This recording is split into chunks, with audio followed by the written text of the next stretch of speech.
সার্বিয়াতে বাংলাদেশি সবজি। এ দেশের মানুষ এই সবজি চিনে না। লাল শাক, তারপর পুঁই শাক, এগুলো বাংলাদেশ থেকে আনা। তো সার্বিয়ার বুকেও বাংলাদেশের সবজি, এটা একটু কীরকম জানি ওদের চোখে।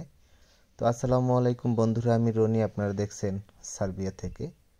তো আজকে যে বিষয়ে আলাপ করবো আপনাদের সাথে, এটা হচ্ছে লাল শাক। আপনারা অনেকেই চিনেন। আর এখানে শুধু লাল শাক না, এখানে আছে পুঁই শাক, এখানে আছে ধনিয়া পাতা, এখানে আছে কাঁচামরিচ, এখানে আছে মিষ্টি কুমড়া, এখানে আছে বেগুন। তো বিভিন্ন প্রকারের সবজি লাগানো হয়েছে। তো আপনাদের কিন্তু এই ভিডিওটা দেখানো হয় নাই। একবার চাইছিলাম যে যতক্ষণ মানে এই মাটি কোপানো, মানে মাটি কাটা, তারপরে বিচি লাগানো, এই ধরনের সব ধরনের ভিডিও করে আপনাদেরকে দেখাবো। তো সময়ের অভাবে হয় নাই। তো আর পরবর্তীতে আর এই ভিডিওটা করা হয় নাই। তো এখন চিন্তা করলাম যখন হয়েছে তখন এখন আপনাদেরকে দেখাইতে পারি। তো আপনারা অনেকেই জানেন যেখানে সবজিটা কিন্তু খুবই কম পাওয়া যায়, মানে বাংলাদেশের সবজিটা একেবারে খুব কম পাওয়া যায়। এই যে টমেটো গাছ, তারপরে এই যে মরিচ, দেখেন এই যে মরিচ গাছে কিন্তু ফুল নেছে, ওই যে মরিচ হইতেছে কিন্তু।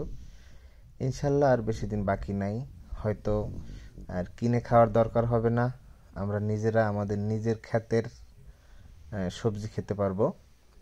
এই যে টমেটো গাছগুলো কত সুন্দরভাবে হয়েছে দেখেন, আর একটু বন হয়েছে। এটা হলো খিরাই, এটা হয়েছে খিরাই গাছ। দেখেন কত বড় হয়ে গেছে। এই যে একটা, তারপরে এইখানে এই যে এই একটা, অনেকগুলো অনেকগুলো, এক কথায় অনেকগুলো। তো এই সবজিগুলা সার্বিয়ানরা চিনে না। ওরা এই যে ধন্যপাতা দেখেন কত সুন্দরভাবে হয়েছে, ধন্যপাতা অনেক বড় বড়ই হয়েছে মোটামুটি। হয়তো আরও দিন 15 দিন গেলে হয়তো আলহামদুলিল্লাহ ওটা অনেক বড় হয়ে যাবে। তো এই যে ব্যাপারে বলতে চাইছিলাম, তো এইটা হয়েছে সার্বিয়ানরা দেখে হাসি কয়, এগুলো কি শাক, রক্তের মতো লাল, এগুলো কি করো? তারপরে বললাম যে এগুলো তো খায়। বলে কিভাবে, আমার কাছে বলে ও এগুলো কিভাবে খায়। আমি বলছি যে এটা রান্না করে খায়, ভাজি করে খায়। কিভাবে খায়? মাছ দিয়ে খায়, এমনি এমনি রান্না করে খায়। তারপরে হাসে ওরা যে কয় এগুলো এই দেশে চলে না, এই দেশের মানুষে খায় না। আমি বলি তোরা তো এই দেশের মতো, তোরা তো চেনো না এটা যে কি জিনিস, তোরা তো বোঝোই না। এই লাল শাক কত সুন্দর দেখেন। এই হচ্ছে পুঁই শাক, এটা হচ্ছে পুঁই শাক। এই হচ্ছে আপনার শসা, তারপরে এই শসা, ওই একটা শসা, বিভিন্ন রকমের সবজি লাগাইছি ইনশাল্লাহ। তো আপনারা জানান যে আমার বাগানটা কেমন হয়েছে, অবশ্যই কিন্তু জানাবেন যে এই দেশের সবজি, বাংলাদেশের সবজি এই দেশে চাষ করছি, এটা কীরকম হয়েছে অবশ্যই কিন্তু জানাবেন আপনারা। এবং আমার ক্ষেতটা মানে কেমন হয়েছে, আমার সবজি বাগানটা কেমন হয়েছে আপনারা কিন্তু জানাবেন অবশ্যই। আর এই সাইডে কিন্তু কুমার গাছ আছে, এলে বেগুন গাছ। এই যে দেখেন বেগুন গাছ, সিরিয়াল দিয়ে বেগুন গাছ লাগানো। ওই মরিচ গাছ আছে, অনেক কিছু আছে। তারপরে এই সাইডে কিন্তু ওই যে মিষ্টি কুমড়া, ওগুলো এখনো দেখাই নাই, এখনো ওখানে যেতে পারি নাই, যাব। দেখেন এই যে আপনার মিষ্টি কুমার গাছ দেখছেন, এটা হচ্ছে মিষ্টি কুমার, দুইটা এখানে মিষ্টি কুমার, একটা মরিচ গাছ। আর এই এবার এইখানে ধন্যপাতা লাগানো আছে, এই যে আস্তে আস্তে হওয়া দিছে, এগুলো সব মিষ্টি কুমার গাছ। দেখেন কত সুন্দর। এটা কিন্তু শসা গাছ, দুইটা শসা, এই একটা আর এই একটা, এইটা, এই দুইটা শসা গাছ। এগুলো আবার কুমার গাছ। এগুলো সব কুমড় গাছ। তা এখানে দুই রকমের কুমড় লাগানো আছে। একটা হচ্ছে সাদা সাদা ইয়া, আপনার যেরকম আমাদের দেশে জালি কুমড়া হয় এরকম জালি কুমড়ার মতো এই যেগুলো দেখতেছেন এগুলো সেই জালি কুমড়ার মতো স্টাইল। আর এখানে দুইটা গাছ আছে আপনার মিষ্টি কুমারের, এই যে এই গাছগুলো মিষ্টি কুমারের গাছ,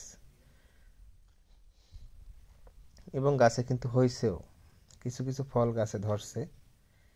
এই যে মরিচ মরিচ গাছ, ইনশাল্লাহ বেশি দিন লাগবে না মরিচ হইতে।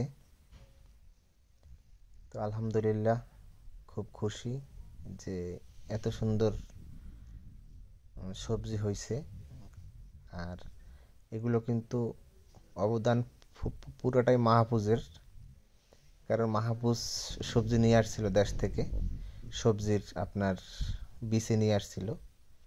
ওই বিচিগুলা ফালানোর কারণেই কিন্তু এগুলো হয়েছে। এই যে দেখেন ওই যে কুমার হওয়া দিচ্ছে, কি ছোট গাছ, এত ছোট গাছ তারপরও এখানে কুমার হওয়া দিচ্ছে দেখছেন।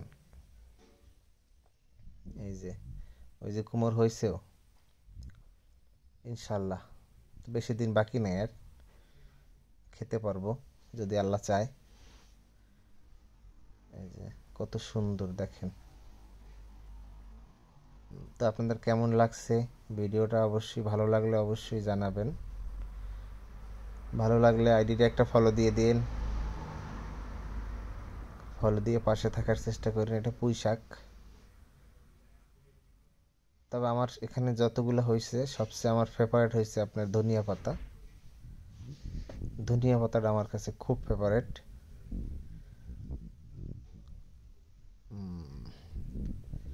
লাল শাক আর 4-5 দিন পরে খাওয়া যাবে, মানে এরকম পরিস্থিতি হয়েছে।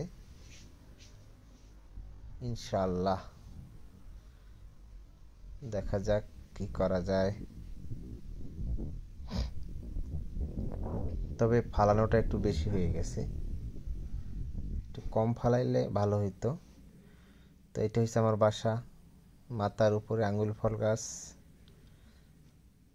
এই ভিডিও তো আগেই দিছি, আগের দিন। এই আঙ্গুর গাছ দেখেন, প্রচুর আঙ্গুর এই গাছে, প্রচুর আঙ্গুর। আপনাদেরকে একটু দেখাই। চুলের অবস্থা বেশি ভালো না, গোসল করে বের হয়ে দেখছি যে বেলা ডুবে যাইতেছে, তখন ভিডিওটা দেওয়া।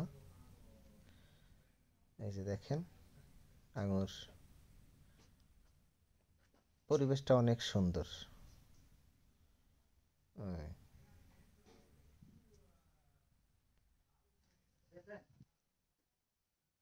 অনেক সুন্দর লাগে বাড়িটা।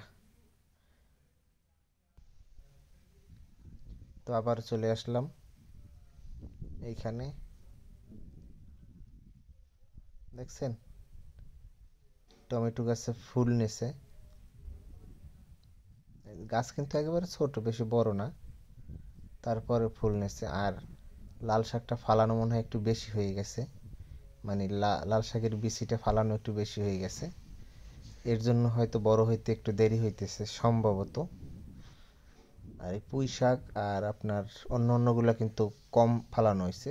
এই যে পুঁই শাক এক জায়গায় 2-3টা আড়ি ফালাইছি, ইনশাল্লাহ এগুলো ভালো হয়েছে খুব। এই যে ধনিয়া পাতা, আমার শখের ধনিয়া পাতা, ধনিয়া পাতা। এই যে এই সাইডটা একবারে বেশি ফালানো হয়েছে। আশা করি পরবর্তী টাইমে যদি ফালাই এরকম ভুল আর হবে না ইনশাল্লাহ, তখন ঠিক করে ফালাবো। একবার যখন লাগাইছি, লাগাইয়ে দেখছি যে হয়েছে, তখন ইনশাল্লাহ পরবর্তীতে আবার হবে। এই তো আমার বাগানটা আপনাদের কেমন লাগছে অবশ্যই জানাবেন। যদি ফুল ভিডিও কেউ দেখে থাকেন কীরকম লাগছে আমার সবাই জানাবেন। তো সবাই ভালো থাকবেন, নিজের দিকে খেয়াল রাখবেন। আল্লাহ হাফেজ।